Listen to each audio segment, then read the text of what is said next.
Oke, jadi gini. Anda udah capek-capek, ya kan, ngabisin waktu berjam-jam buat bikin sebuah model AI. Kelihatannya sih berhasil. Tapi pertanyaannya, gimana cara kita tahu kalau model itu beneran pintar? Atau jangan-jangan dia cuma jago akting aja? Nah, kali ini kita bakal jadi detektif. Kita akan selidiki bareng-bareng gimana sih cara mengevaluasi sebuah model dengan benar. Karena ini bukan cuma soal dapat satu angka yang tinggi loh, tapi soal memahami cerita lengkap di baliknya. Ini dia nih peta investigasi kita. Pertama, kita lihat angka yang menipu. Terus kita belajar mengukur tingkat kesalahan. Lanjut, membongkar detailnya. Setelah itu, kita waspadai dua jebakan umum.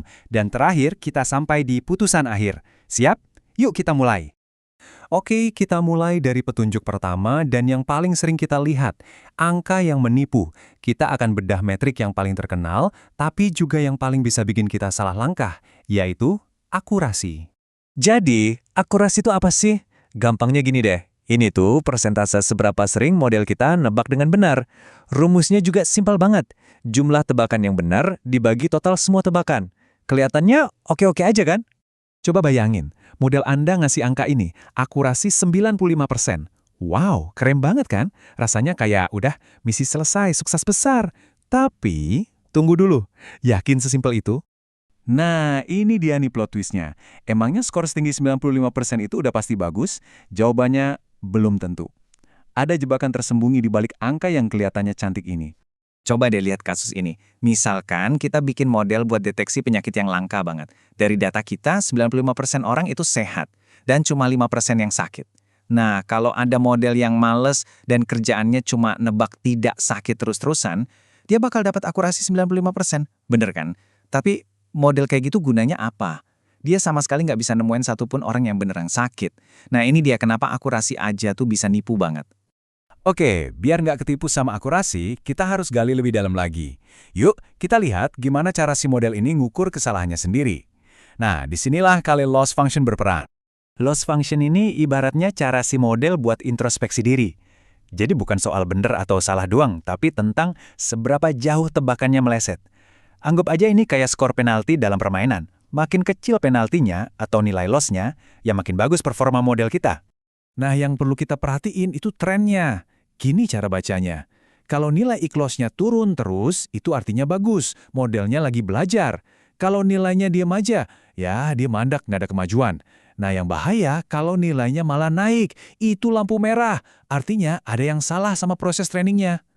Oke, kita udah tahu seberapa besar kesalahannya secara umum. Sekarang, waktunya bongkar semua detailnya. Selamat datang di ruang interogasi buat model kita, Confusion Matrix. Di sini, semuanya bakal kebongkar. Confusion matrix itu sebenarnya cuma tabel biasa. Tapi jangan salah, tabel ini sakti banget. Kenapa? Karena dia ngasih lihat peta lengkap prediksi model. Bukan cuma ngasih tahu berapa yang benar, tapi yang paling penting, dia nunjukin jenis-jenis kesalahan yang dibuat model kita. Yuk kita bedah tabel ini pakai contoh penyakit tadi. Ada 4 kotak kan? True positif, pasien beneran sakit, dan model nebak sakit. Sip, ini yang kita mau. True negatif, pasien sehat, model nebak sehat, bagus juga. Nah, masalahnya ada di 2 kotak sisanya. False positif, pasien sebenarnya sehat, modelnya bilang sakit. Ini namanya alarm palsu. Dan yang paling gawat, false negatif, pasiennya sakit tapi model bilang sehat. Ini kesalahan fatal, bahaya banget.